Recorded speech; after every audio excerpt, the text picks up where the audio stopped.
एक परिवार है, परिवार में 5 लोग हैं और उस परिवार में पिताजी कहते हैं कि 4 बेटे जो है ना ये मेरे हैं और ये 5वां बेटा जो है उसको अपना देख लेने दो। वो मेरे घर में रह रहा है लेकिन मैं उसका पिता नहीं हूं। मुझे डाउट है उसकी मां पे। वो मैं उसका पिता नहीं हूं, अभी छोड़ो ना। और मोर और लेस डिक्लेयर कर देता है कि मैं ये 5वें बेटे का पिता ही नहीं हूं। तो अब 5वां बेटा क्या करेगा? या तो घर छोड़ के चला जाएगा कहीं और। अब कहीं और जाने के लिए होना चाहिए, या फिर क्या करेगा? या फिर उस घर के एक कमरे में अपनी परिवार को बसा लेगा, अपने बीवी बच्चों को उस घर के अंदर उस कमरे में बसा लेता है और फिर कहता है कि ये कमरा अब से मेरा हो गया और मैं इस कमरे को नहीं छोड़ूंगा और फिर लड़ना पड़े तो जान पे लड़ लूंगा, जो करना पड़े कर लूंगा। तो ये एक लॉजिकल प्रोग्रेशन है कि सेपरेटिज्म, अलगाववाद 2 तरह से होते हैं। या तो लोग अपने आप को अलग प्रोक्लेम कर लेते हैं, वो कहते हैं नहीं हम अलग हैं, जैसे पाकिस्तान ने किया, हम अलग हैं। दूसरे तरह का एक अलगाववाद ये होता है कि सरकार कहता है कि हम इसके सरकार नहीं है, हम इन लोगों के सरकार है ही नहीं। अब सरकार कह रहा है कि वो हमारा सरकार नहीं है, तो हमें कहीं तो जीने का तो हक है ना हमें, या सिर्फ मरने का हक है?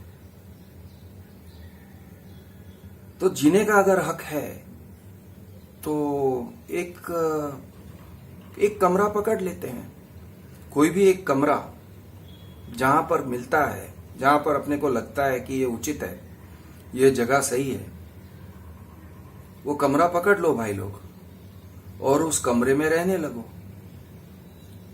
और जहां पे पता नहीं मुस्लिम मेजॉरिटी कश्मीर में है, लेकिन कश्मीर में तो डायरेक्ट सेंट्रल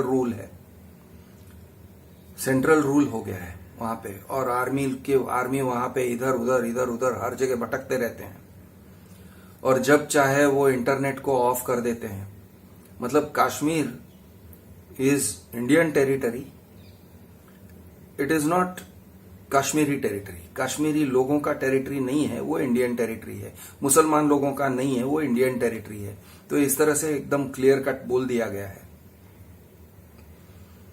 अब जिधर भी स्टेट में, जो स्टेट में आप रहोगे, वो सीधा पहले तो यही करेंगे कि भाई ये इंडियन टेरिटरी है, यानी तुम लोगों का टेरिटरी नहीं है, वहां के रहने वाले लोगों का टेरिटरी नहीं है।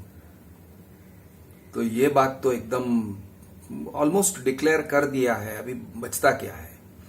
रही बात संविधान की, रही संवैधानिक बातों की, तो अगेन बहुत क्लियरली आज इस बार रिपब्लिक डे में 2 झंडे लहराए गए थे और मुझे ये 2 झंडे देख के ऐसे लग रहा था कि यहां पे अभी ये हो रहा है, पार्टीशन होने लगा है।